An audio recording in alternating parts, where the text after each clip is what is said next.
Nobody's showing up anymore. So if you just come in and you just show up at a level that most people won't, like you're already in the 1% of the 1%. And then people are going to take note to that. And it's such a rare thing in this day and age. You can climb that ladder as fast as you want to, but nobody's being taught and nobody's given that opportunity and nobody's getting that clarity.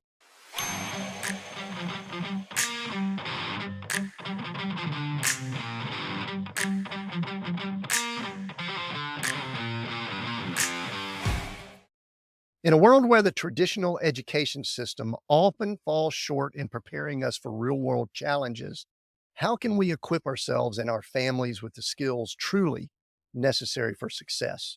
Welcome to Seek, Go, Create, where today we're joined by David Williams, the visionary co-founder of Fifth Degree Academy, a platform dedicated to teaching the practical, lifelong skills often missed in conventional education.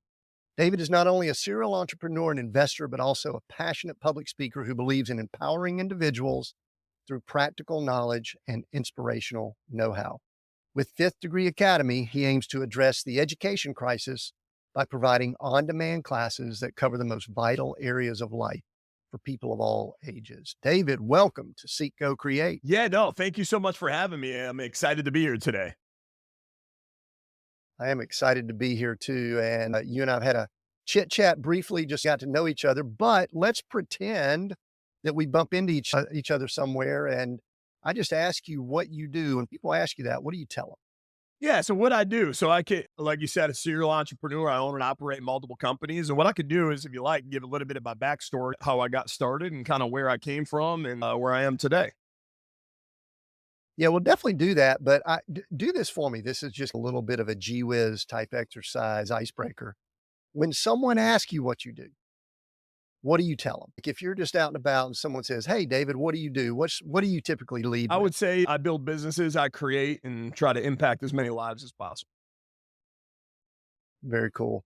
And I know we'll talk more about that impact with the Fifth Degree Academy, but let's do this. Have you always been a business builder? Have you always been entrepreneur, high energy guy?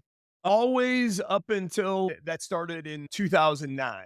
So that was the beginning of my journey there, and ever since then, that's been my MO. So what'd you do before then though? Because 2009 was an interesting time. I had three companies heading into '08 that many would have looked at and says, wow, this guy's got it going on. And by '09, my guts were being ripped out inside. So what happened in '09 that got you going? Yeah, I was a store manager at Circuit City at the time, and I'll give you a little bit even further back. So I grew up as a kid and dealt with a lot of challenges, I guess you can say. Not a lot of things came easy for me in life. Faced a lot of labels as a young kid. I was told that I had a learning disability. I wasn't going to amount to much unless I did something with a trade or did something with my hands, not knocking trades. But that was just kind of the box that I was put in. And I had a deep love for the game of baseball, but however, I didn't have a lot of God given talent. And I always felt like I loved it way more than any other kids, but I had to put in just so much more effort to get a fraction of the result that other kids got. And going back to that time, I'd say one of my first mentors in life were my parents. It was my dad. And we had a brother that went down the wrong path. My dad really took that to heart. And, he had two businesses himself and just started working around the clock to afford the things that he couldn't afford, to make sure me and my sister just were constantly busy. I was in baseball lessons. She was in music, dance lessons. So we didn't have time to get in the same kind of trouble that my brother did.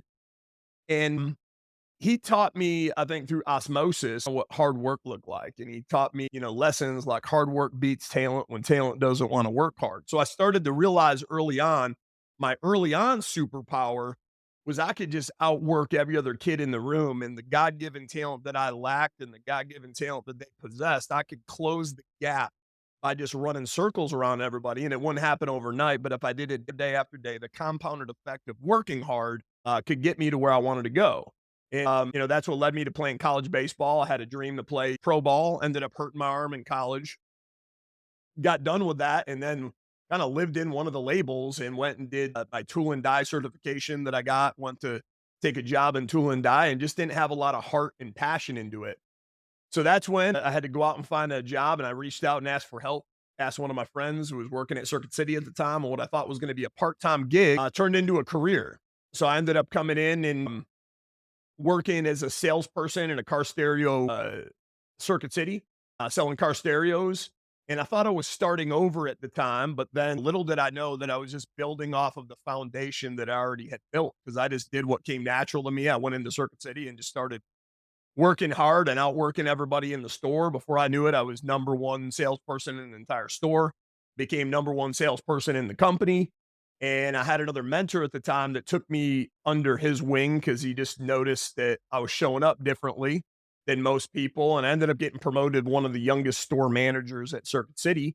At 21 years of age, I got a $24 million superstore handed to me where I had to all of a sudden learn how to lead people, train people, coach people, and run all the day to day operations of this big box store. And I'd say that was early on.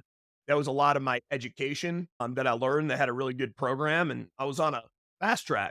They eventually had me start going store to store, and I was kind of like Mr. Fix It. I guess it was like a Navy SEAL. They would drop into a store and turn it around when it was underperforming. And I later became on an innovation team with Circuit City, where I was helping the company come up with new business concepts. And my career is rolling around just like anybody in corporate America. I had aspirations, regional manager, everything else, and life happened unexpectedly. All of a sudden, I started having pain all Let over my me body. oh, hold on a second. I want to pause you a second because I think we're about to come to a pivotal event, and I want to pause before we get to that because I want to dig a little bit on some of the things you just mentioned, David. Because what part of the world did you grow up in? Where were you at? Grew up in Rochester, New York, upstate New York. Now I'm living in sunny Sarasota, Florida. After I put in my time in that cold white stuff. Don't want to go. Yeah, I'm recording this now. We're in the dead of winter, and I'm in Arizona Yeah. because I live in an RV, and I could go where the weather's nice, and I get it. I get that. So if I understand, I want to dig a little bit in there. I want to understand a little bit of the dynamics that led to someone. One of the things we do here, we don't shy away from discussing how we come to success. And many times that's defined by what the world calls failures and things like that. It sounds as if something that was fairly important in your family dynamic was your brother. And I get the perspective, it was your older brother. Is that right? Tell me the siblings there. Yes, I had an older brother. He ended up passing away at the age of 49 through drugs and addiction. He went down the wrong path at an early age, and my parents spent their whole life battling through the legal system, the court system, doing everything they could to try to save him, and it just wasn't enough. It really got its grips on him, and I have a younger sister as well, and yeah, I'm one of three. So I'm just curious, what was the age difference? Because you mentioned that your older brother, was his name Gary? Did I hear somewhere his name was Gary? Yeah, Gary Williams was his name, and Uh huh. he would have been what probably 53 years old this year is what he would have been, and Okay. I'm 43, so it's about a 10-year gap.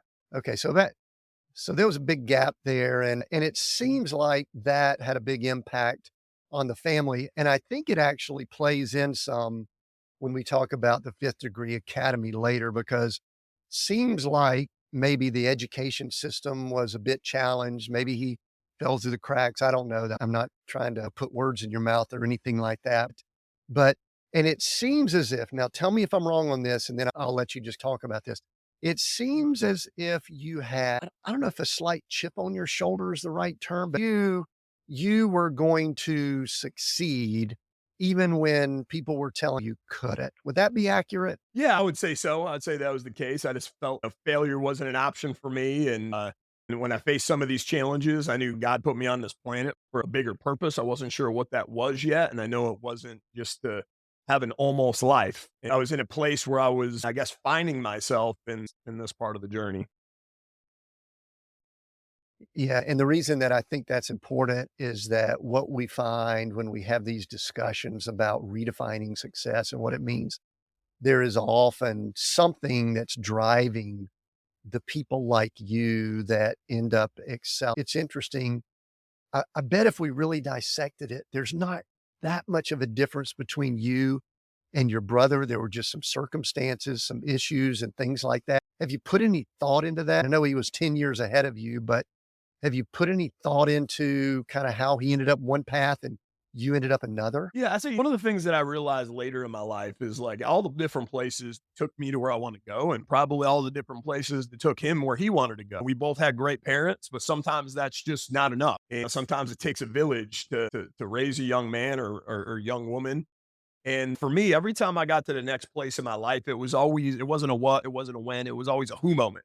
It was always the right mentor that took me under their wings, that led me to where I was, the right influence. And I think in his circumstances, it was just the wrong people. He started hanging around with some of the wrong influence. You know, they say we're the average of the five people we surround ourselves with the most. He had the wrong five people. When I was a kid, I was a little bit different. I was challenged learning wise, bullied a bit when I was a kid. So I didn't even have five friends to hang around with to really be influenced by. But as I started to stumble along in life, I accidentally came across some of the right mentors that I was blessed with that got me on the right track. When it came to my brother, he didn't have those mentors outside of my parents. And when he went down that road and started to rebel, it was a slippery slope and just one we couldn't get him back from.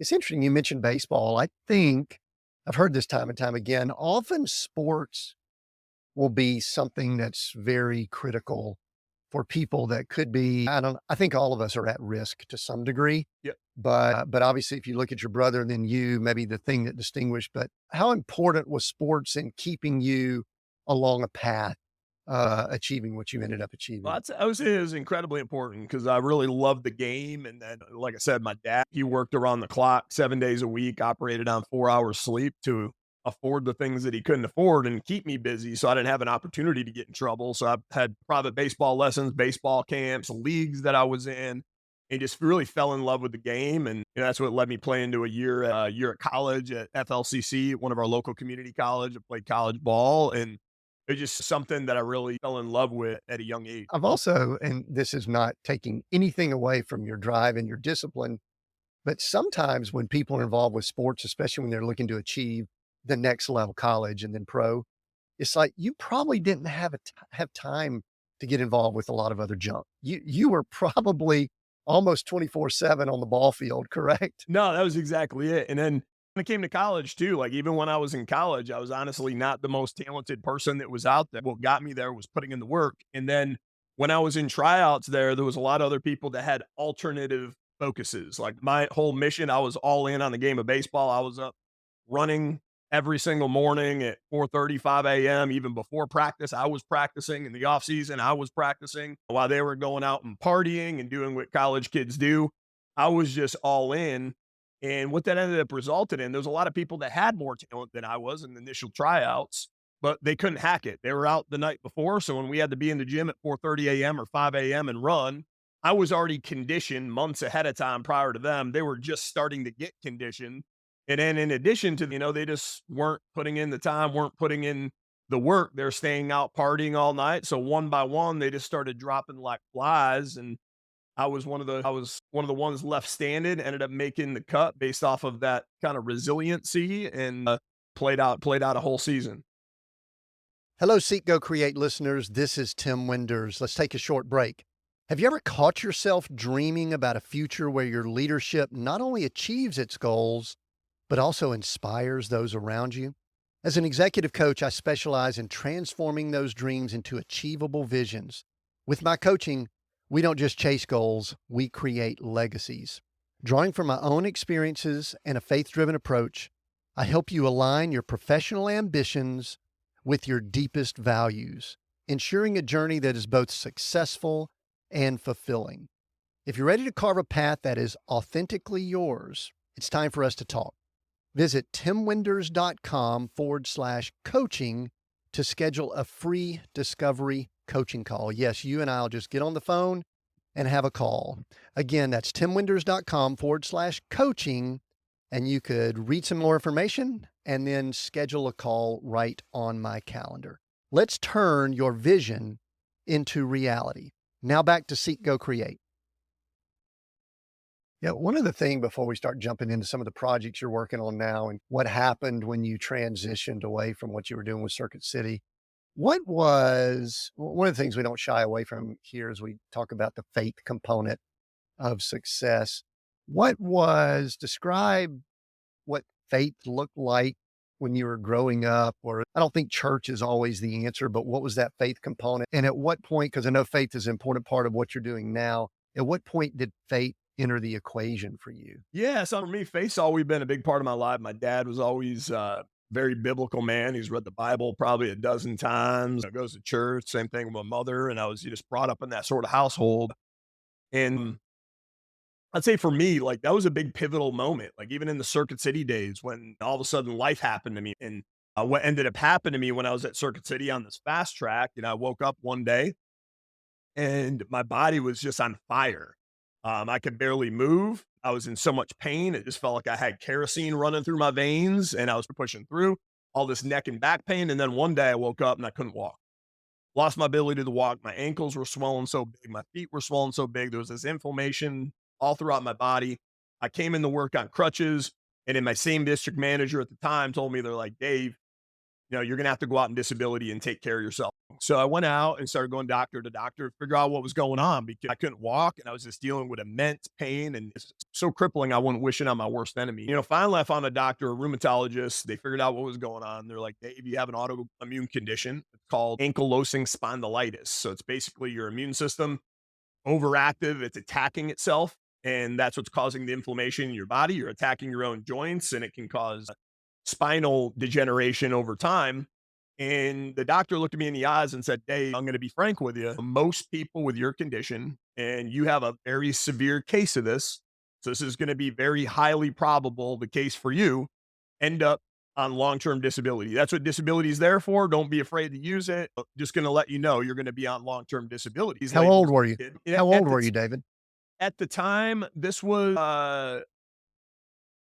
back in what 2006. I've had it for about 23 years. So I was probably about 2021 when I first got diagnosed with it.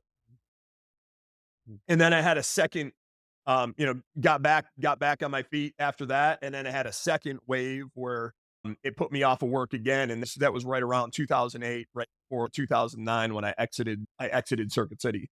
So here I was at the time. I had a doctor telling me that, Dave, you're going to be on long-term disability. And I thought about that and it just wasn't congruent. It didn't sit well with me and I knew God didn't put me on this planet to be some guy that was going to be on a couch on long-term disability. I looked at my wife and I knew she deserved better than that. And, I looked at my parents and I knew I had a duty and obligation growing up to be the one to take care of them someday because I watched my dad, again, work around the clock, never saved for retirement, never took care of himself. Money was something that was always scarce in our household. So I knew one day there was going to be a time that he couldn't work. And when it got to his retirement years, I had to be the guy that changed the trajectory of my family tree when it came from a financial standpoint. So here this was weighing on me. It gets to the 6-month mark in Circuit City, and I'm still not well. Circuit City said, well, we can't hold your job any further unless you come back to work a couple weeks. So what I did, I was at this tipping point, and that was my tipping point between faith and fear. And I'll tell you, I really leaned into my faith in that moment and step out and went beyond the labels and pushed myself to get back to work. And in that moment, I wrote myself out a check for $1 million. And it wasn't about the money whatsoever, but I knew if I could cash that check and I could find a way, and I had no idea. My bank account had just a couple zeros in it because I got into a tough financial situation being off of work for 6 months as well. But if I could figure out a way to cash that check, what I could do is create a life on my own terms that's conducive for my health. I could give my wife the life she deserves to have, and I could be my hero's hero, which was my dad and my mom. I could be able to give them the life they deserve. So I looked at that check every single day. I had no idea. I was so far away from how I was going to cash it, but I prayed on it. And then all of a sudden, one day I met a friend of the family that was in the insurance business. Young kid, he was younger than I, and he was doing really well. And that was my first encounter with a little something called passive income reoccurring. And I was like, sign me up. I can't work in retail anymore. I know I can't be on my feet anymore with all the pain I'm dealing with. So I got to do something on my own. I'm going to start getting my insurance license. And I'm broke at the time. Everybody's telling me, Dave, if you're going to do that, go work for somebody first. Most businesses fail. You're sick. You're surely going to fail. I ignored all the naysayers. I kept moving forward, getting my license, prayed on it some more, stepped into my faith. And then all of a sudden, if this wasn't by God's design, I don't know what was. And this caused me to lean in even further. I walked in the Circuit City one day and there was an insurance brokerage in that very same shopping mall across from a DMV about 100 feet away that was taking down their shingle and going out of business at the very same time. And I knew it wasn't because they had a bad location. And I knew it wasn't was because people didn't need insurance. And they were right across from a DMV where people by law had to have automotive insurance. So I was like, that's going to be my location. That's my sign from God. Now I got to figure out how I'm going to get the money. And so I prayed on it some more. And then I came into work one day and the liquidators come up to me and they said, Dave, all the open merchandise, all the loose merchandise, the customer returns, the display models, we got to get rid of for pennies on the dollar, whatever you can get for it. It was almost in that moment. It wasn't even, I just, And then, immediately. yeah, hold on a second. Because when you talk about Circuit City, I have these, I don't want to say nostalgia, but I think about the times that I spent at Circuit City. There's some people listening in that don't know what Circuit City is. Yeah, They Circuit don't City is like a realize Best that they Buy disappeared. electronic store. So that'd be the same It thing was as the, awesome. oh yeah, It was absolutely. awesome. And I do want to pause though. One question though, before we jump into the insurance thing, David, often someone who has the ability to just grind it out and throw their energy and their physical all into it, like you had, obviously you were an athlete type person. Often it really does, I don't even know how to describe, but it creates challenges when all of a sudden that is hindered or taken away or whatever words we want to use. Talk briefly before we go further about what it did for you when you all of a sudden, again, athlete, strong, you're able to grind it out. You're able to throw yourself in and work 24/7, I'm guessing. And then all of a sudden you couldn't do that. What did it do for your identity and who you were at that time? Yeah, no, I'd say he definitely questioned my identity because that's what it was in baseball. It was my superpower. I would just be in the batting cages all day, every day till my hands bled. And the compounded effect of that, led to becoming a better version of myself at the game that I was trying to play. And now I'm in the game of life, right? And I'm showing up that same way. But now I have these health challenges. So I'm still trying to show up and I'm pushing through them. But it was like I'm coming in now with a 150-pound vest on, still trying to push through them. And now I got this mental challenge because I got people telling me they're like, "Hey, you're going to be on disability," and I'm pushing up against these limitations that other people are trying to push on me.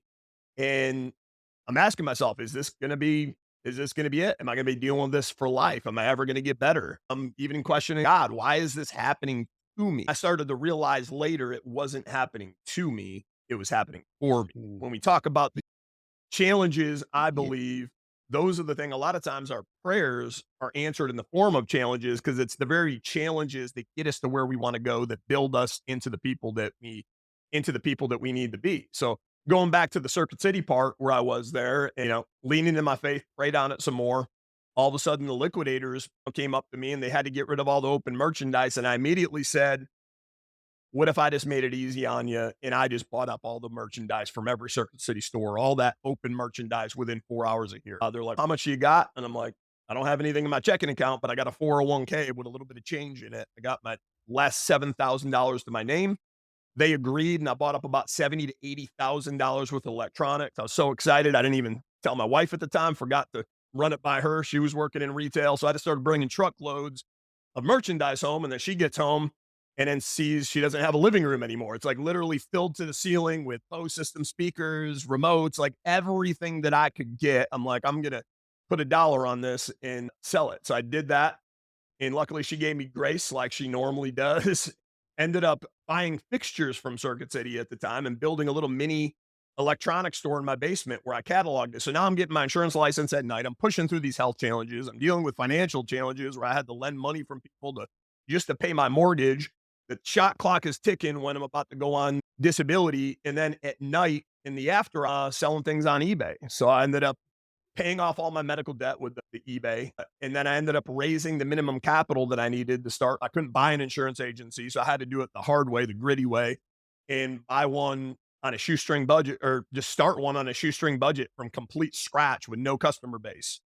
So that's what I did. I had the minimum capital was $25,000 at the time, and which was only really 2 months survival because we had to start with 2 employees. I had mall overhead. And I was going down to training while other people were driving in nice cars and staying in hotels.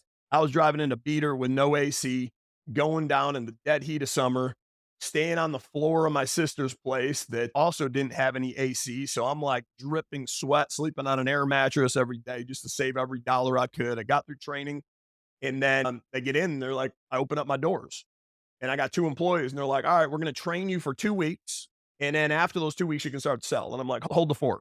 I only got about 6 to 8 weeks operating capital and I can't eat into a quarter of that. So we're going to do things a little bit differently. I'm going to sell and then you're going to teach me as I do it. So I started pulling people out of the line at the DMV. I even remember my first customer to this day, Hernaldo Hernandez. It should have took me 30 minutes to write his policies. It took me 4.5 hours.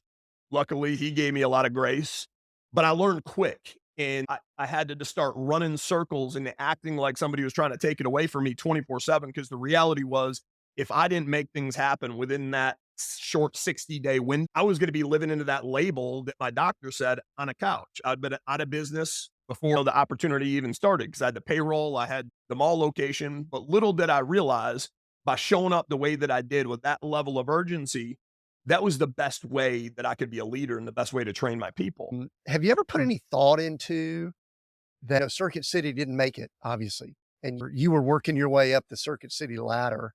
And I don't think God brings stuff on us like sickness and stuff like that. But you ever thought about, had you just continued along that Circuit City path and then they folded, what your life would have been like? What No, if absolutely. And question? I think that that's why later when I reflected, I realized God wasn't doing things to me, he was doing things for me.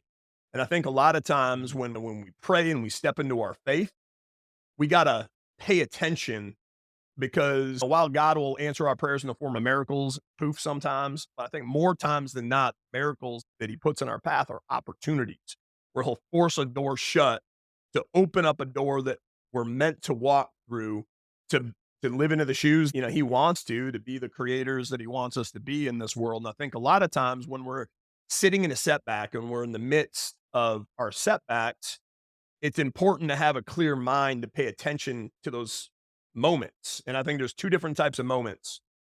There's inconsequential moments, and then there's the defining moments. So sometimes the inconsequential moments that are this big, we blow up and we turn into a mountain or a big landmine in our lives. And they create so much noise that sometimes we miss those defining moments. And luckily for me, I was able to recognize some of those defining moments that God was putting in my path when the shingle was coming down on the insurance agency, when the liquidators came in and do that. And to me, it was just perfectly aligning so well. I knew this was the path that God intended me to be on. And he was putting me through these trials because just like anything else, anything great in life doesn't come without great challenge and adversity. You go to the gym and you try to get a six pack. Well, guess what? You got to show up day after day, sometimes for years, putting in the work, experiencing the pain, having the discipline in order to yield that. It just doesn't happen. And I think that's the same thing with anything great in life. There's challenges along the way. And most people, reason I share this is because most people, they stop. They allow fear to paralyze them, or they stop when the challenge is there and they quit and they think it just didn't work out. But sometimes Mm. it's just going that extra inch, it's going that extra degree in order to really get where we want to go and get what we want out of this. Yeah, and one of the things that I love about the story and how it's unfolding is that, yeah, you were a hard worker. Your mindset, you were always open and looking, but you were positioned because of what many would look at as hardships. You were positioned to do the thing that was that next step along your way, that next journey. And there's examples like that. If we look back at successful people throughout time, we will often see that. So you open up the agency, that you got that going and you're hustling to do that. What was the time frame then? What year did you get that started? Yeah, so that was 2009, and then I'm hustling day Right. after day, and before I know it, like, my people are starting to mimic me, and they didn't become at the exact level that I was because I was just going like my life was on the line, which it was, but they started to become 60% of what I was doing, and we didn't really have a marketing budget, so I'm pulling people out of the mall, pulling people out of the DMV, and then I'm just doing old school, picking up the white pages and smiling and dialing and figuring out talk paths, and they start doing the same thing. And before we know it, our very first month, we ended up one of the top in the region. Probably about 3 months in, we ended up being number one of the top in the country, where they started having me go on speaking circuits at Allstate, how being a new agent, how I got the results that I was getting. They started to allow me to open up multiple locations. And then fast forward, we ended up scaling to about 50 team members and growing that to $22 million in reoccurring revenue. And then that check, I set myself a goal. I wanted to cash that check by 35, ended up cashing it by 34 and a half, and was blessed to become my hero's hero. I gave my wife the life she deserved. I was able to create a life on my own terms where now I'm a business owner. I'm going to work incredibly hard, but now I can do it on my own terms from my own health while I'm continuously figuring that out. And then for my parents, I take care of their bills to this day. I bought them their first brand new Cadillac. And one of the proudest moments of my life, I just here a few years ago, I moved them down to sunny Sarasota, Florida with me, and we bought them their dream retirement home. So we did that, and I exited that first company, ended up selling it off to my team members that we developed, and they were ready to go off on their own. So I'm like, things were becoming kind of less entrepreneurial in the world at the time, in Allstate specifically. So I decided to sell to them. And that was another scary moment. I felt like I was starting over. Hey, I'm questioning myself. Fear goes in, right? And I think sometimes fear we can define one of two ways: is forget everything and run, or face everything and rise. And that voice kicked in of a mentor that told me that. I was like, Dave, you can do it. You're going to face everything and rise, and you're just going to recreate it and do what you did the first time. And sure enough, found a business partner, was getting out of his business. We had like similar core values. We ended up starting another insurance agency outside, and we grew that in a short few years, larger than the one that I did. We started a recruiting company, built that into a multi seven figure, the number one recruiting company in the insurance space, over 5,000 positive video testimonials and Google reviews. We ended up a couple software companies, started to get into real estate, investing my money in the real estate, and then all of our businesses, because a real heart and passion for me is impacting other people. So we try to make all of our businesses for purpose businesses. And what that means is we take part of our time, our energy, or profits, and then put it back into impacting communities. So in my brother's name, through our insurance agencies, we did $1,000 scholarships where we probably gave away, I don't know, $50,000 worth of scholarships to kids at risk, served on the board of directors of the Boys and Girls Club. In our recruiting company, we take resources and teach inner city youth and veterans how to show up in the interview process differently to help them gain meaningful employment. And we give part of our profits back to inner city kids, we give the homeless, different things like that. And then I started to realize again, back to every time I went to the next place in my life, it was a who moment, right? So I started intentionally trying to create those who moments, going into masterminds, networking, and then hiring mentors. And I came across a mentor, a good friend of mine now, Cole Hatter. He introduced me to another mentor that I hired and life coach with now for about 4 years, Tim Story. Another mentor of mine's Dave Meltzer. But Tim, I was talking to him and we were riffing back and forth, and man, we're really missing the market. We didn't learn any of the stuff that led to where we are today from school. Like, what is going on with our school system? Imagine if the masterminds where we're learning today, if we had that when we were a kid, we would be like on cloud nine right now or on the moon. We'd be doing some really huge things if we had that sort of head start. And then a light bulb was a God idea. It's like, what if we had a mastermind for kids and their families so they could get a head start? And they could, because started to think about the statistics, people like my brother going down the wrong path. How many other kids are going down the wrong path? How many other David Williams that there were that maybe faced labels, but they weren't able to find the right mentor to help them out. And they lived into their labels and they're still stuck into the setback. You look at the statistics that are out there, 33% of kids, they tried to medicate me. Luckily, my parents didn't allow it.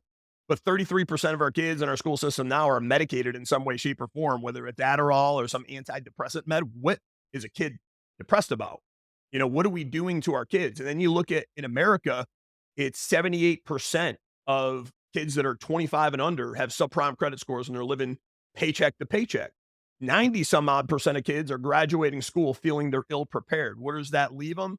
They don't want to start life because it's fearful. They should be excited to go out and create and excited to go out and start life in the world. So what do? They maybe go to college for the wrong thing just so they can delay the inevitable and then fall in the debt trap and ring up 100,000 in debt, which is okay if maybe you're going to be a doctor or a lawyer, or you have specific intention that you're going to get an ROI on that degree. But most kids don't know what an ROI is, a return on investment. And they just do it to delay life. And now they start out in the hole Yeah. and they think I'm going to start the American dream and get that new home, get that new Mercedes. And I made it. I got a home. I got a Mercedes. I got 100,000 college debt and I got the new iPhone. But guess what? I can barely even have any extra expendable income and I can barely survive. And I'm just like I was, maybe one health challenge away from losing it all.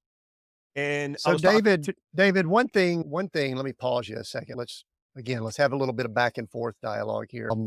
One of the things I'd love to talk about this current state of the education system. Both of my parents were educated, and I do not disagree at all. The education system has challenges, but this is something interesting. I'm a product of that. You're a product of that. And I think some people might argue, but look, you had your back against the wall and y'all made it okay. So if someone were to say something to the effect of, yeah, but the education system is just the base level, people are going to figure it out like David did and Tim did. How would you respond if someone brought that up? That's yeah, the interesting. statistics I would Okay. Yeah. say show otherwise, right? You look at the statistics in America where everybody's living paycheck to paycheck. You look at financial literacy, it's non-existent in our school system. And I think it goes way back to the Rockefeller days. And if you pay attention to Rockefeller, he put millions of dollars in the school system and he said, I don't want critical thinkers. I don't want entrepreneurs. I don't want creators. I want workers and consumers. And I believe that base foundation has been the foundation of our education system ever since. And I think it's by design that they want to create it that way. And there's a reason why, the very thing instead of talking about money, instead of teaching about money, we teach money myths.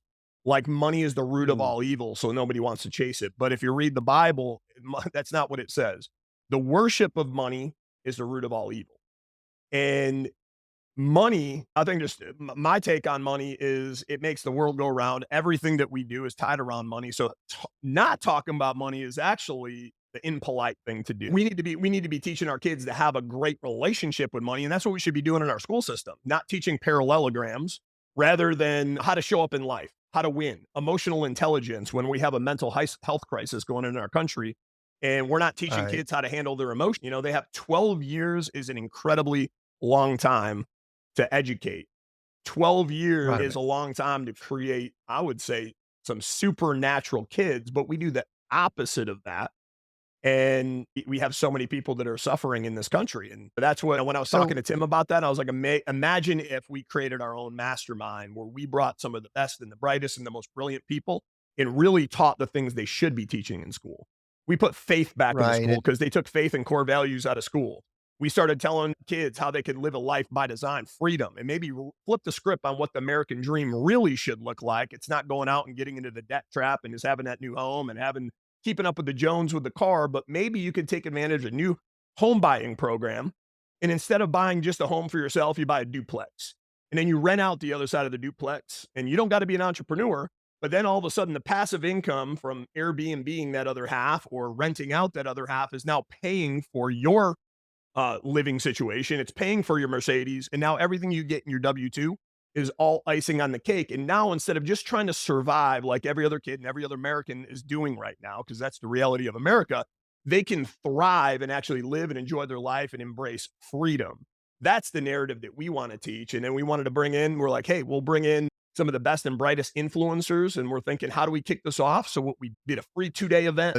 David, let's go back to how the problem was created. I actually was studying some things recently about the issue with Rockefeller.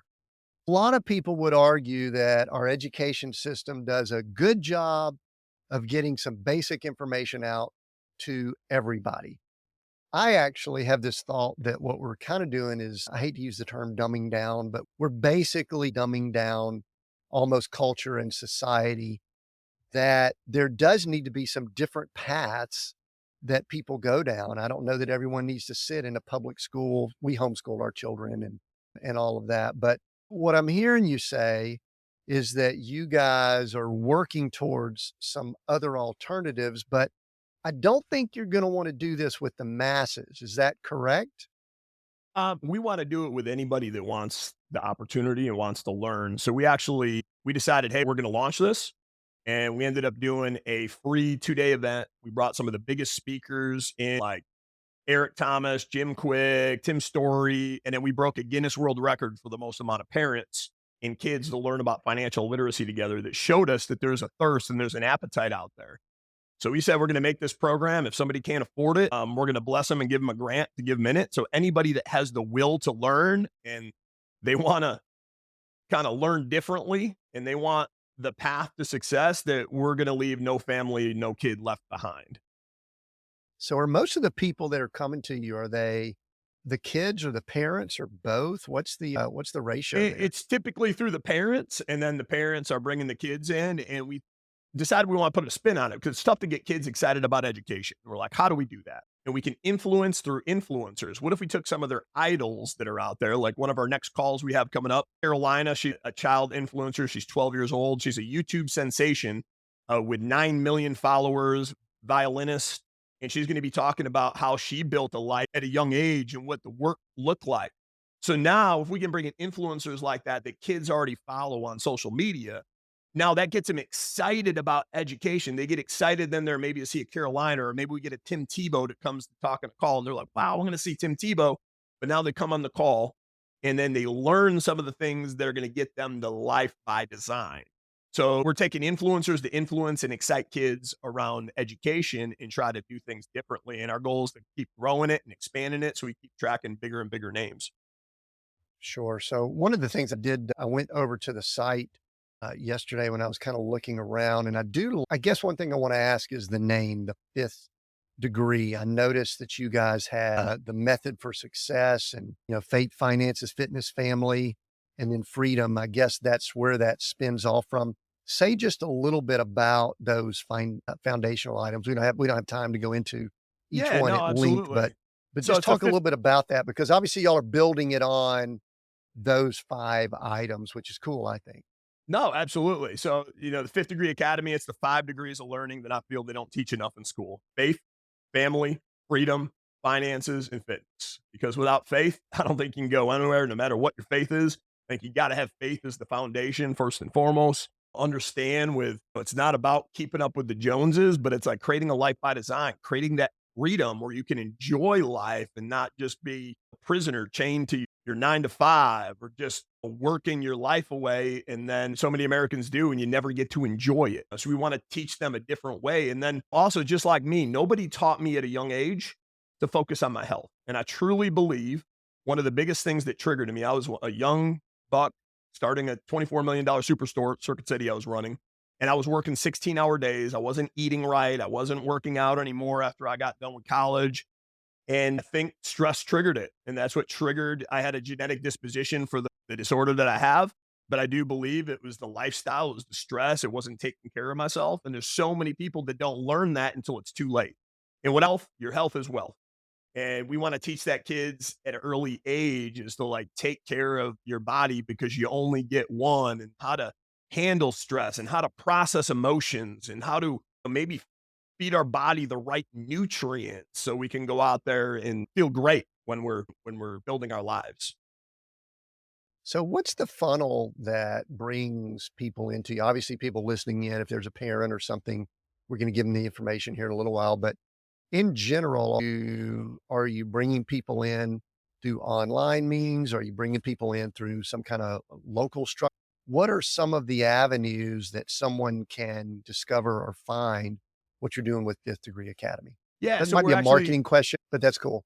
Yeah, no, absolutely. We're in the Apple Store, the Android store. So we got an app you can download for the community to go on our biweekly calls with our experts and influencers we have coming in. We're on social media. We did that 2 day world record event to kick it off, broke the Guinness World Record. And we're doing micro events like that, going out and serving the community for free. Like in March, we're actually going down to LA and we're bringing in some big speakers there, bringing in all local families. We're going to be broadcasting that virtually and then bringing anybody in local that wants to be a part of it, attending shows where we can, where there's a hunger. And we're starting out with some of those entrepreneur parents, starting out with the homeschool parents because we know entrepreneur parents really get it. We know the homeschool parents get it, and when we build the foundation there, our goal is to take that community and then bring the rest of the parents in and really show them what learning can be all about and get their kids to think differently and show up. Because again, I go back to my brother. Nobody ever really taught him. He never discovered his why and his purpose and his passion in this world. And I think there's so many Mm. kids when you look at them go down the wrong path that they just don't have that why, they don't have that purpose and the mission, and we wanna help every kid that we can touch find that purpose-driven life, because when you have a purpose, you wake up with a different pep in your step. You don't wanna quit, you don't wanna give Mm, up, you're excited about life, and that's what we wanna help families do.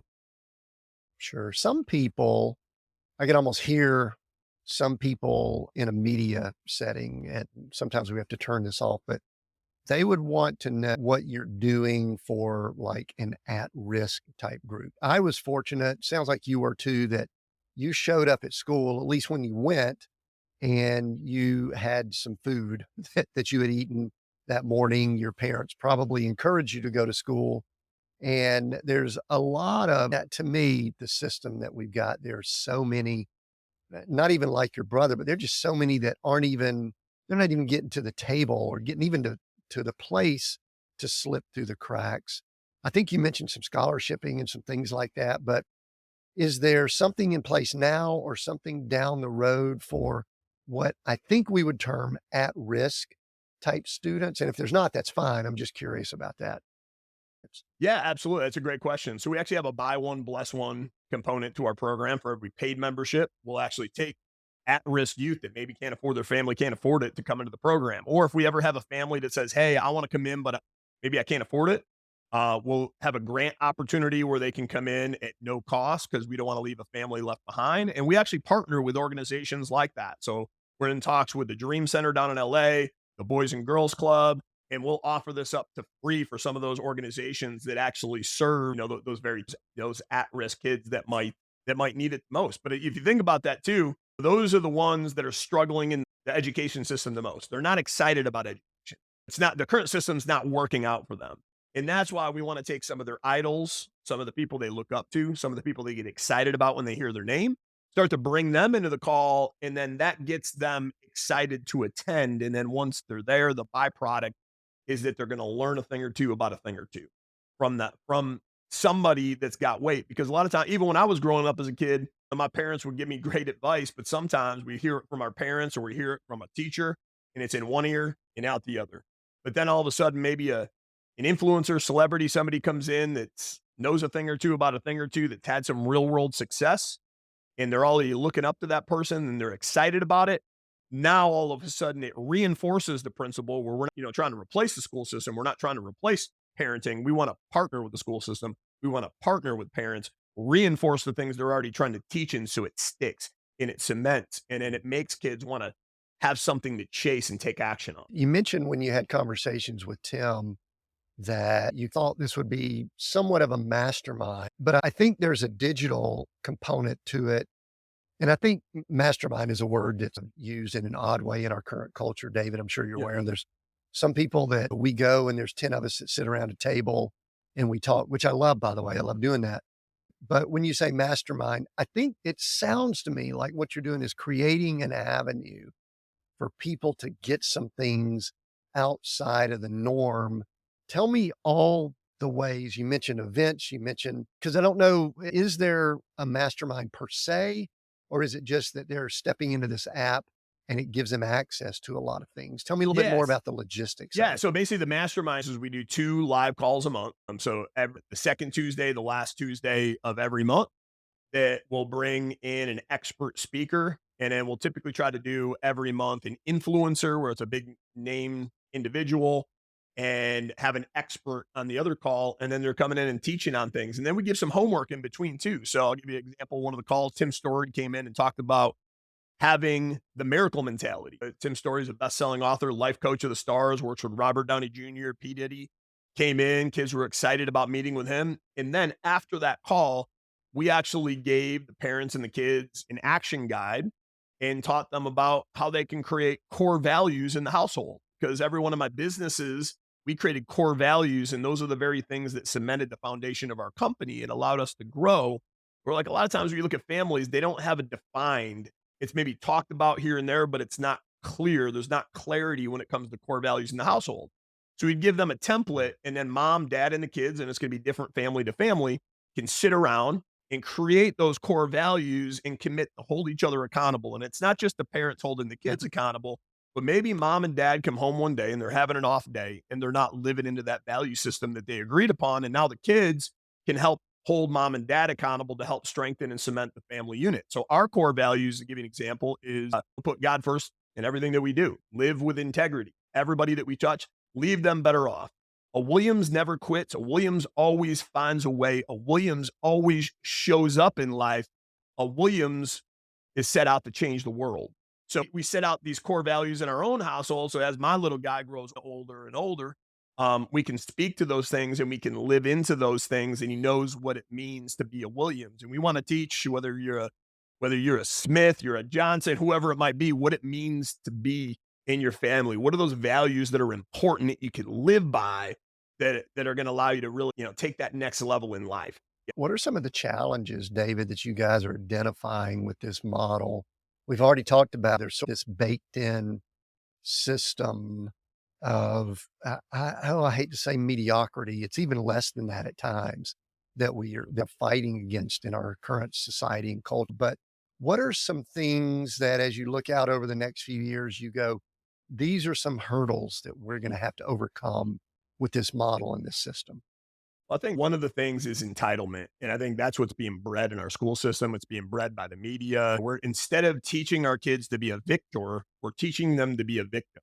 And you can't simultaneously be a victim and a victor at the same time. It just doesn't work. You gotta choose one or the other. But when you look at it, there's this sense of entitlement that's all being from the top down in our education system that's being instilled into our kids. And you're seeing that in today's culture and society, where if you look back 10, 20, 30 years ago, it was a totally different dynamic. It was a totally different culture. But people don't want to, we see it even in our recruiting company that people just don't want to work these days. There's this sense of entitlement that I'm not going to take a job unless I do this and this.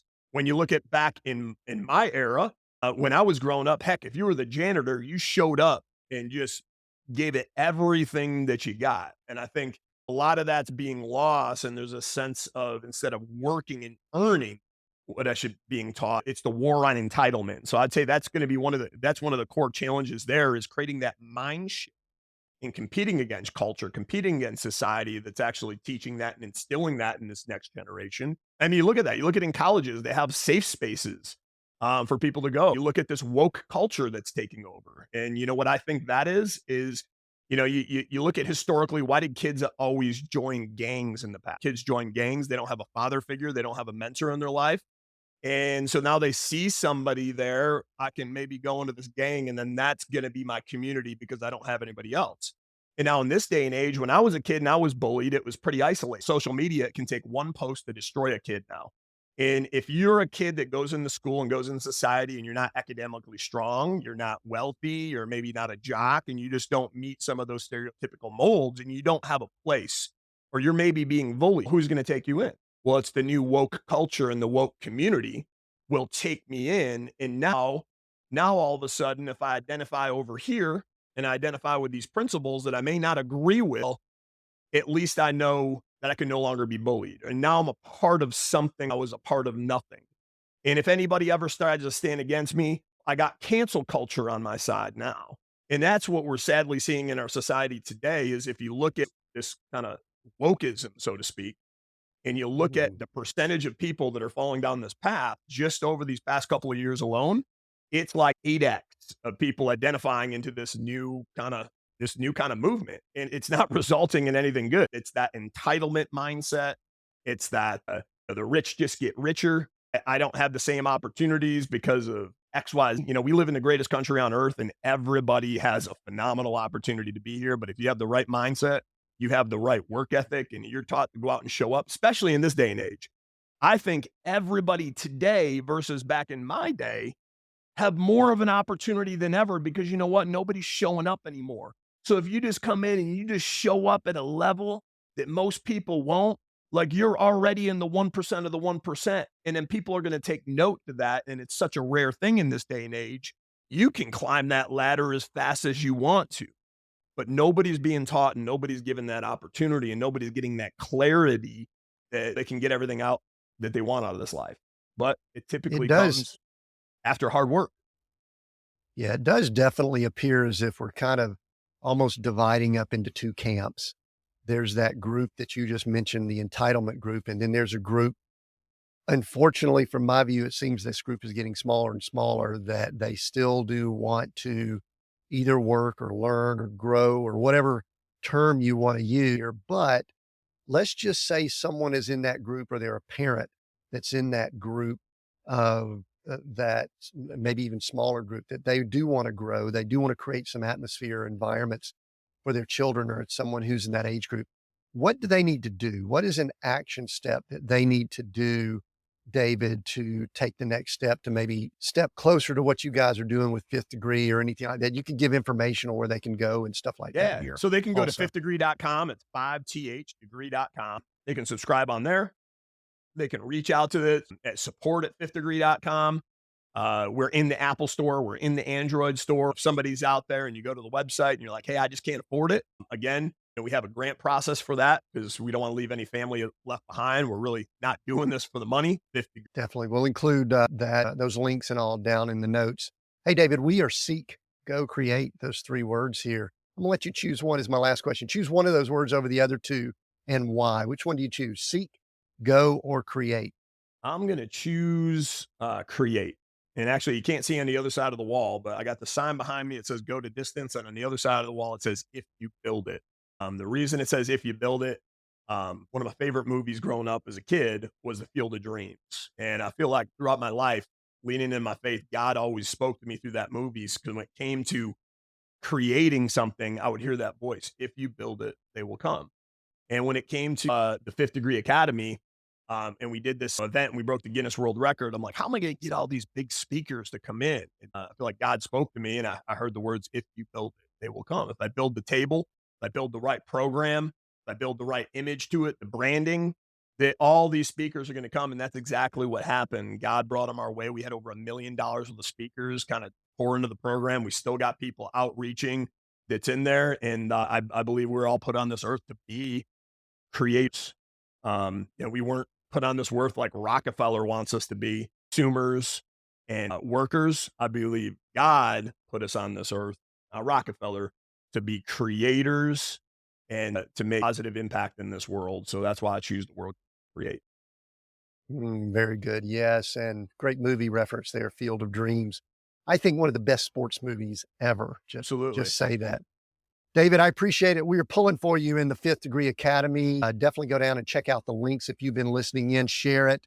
You probably know someone that needs to connect with David and what his team are doing over there at Fifth Degree Academy. Make sure you go check it out yourself if you've got children or if you are a child in that age bracket. And if not, share it with others. We are Seek, Go, Create here, releasing new episodes every Monday. Your support means the world to us. Now you can tip us, buy me a coffee or other financial support at seekgocreate.com/support. That's seekgocreate.com/support. Contributions start at just $1.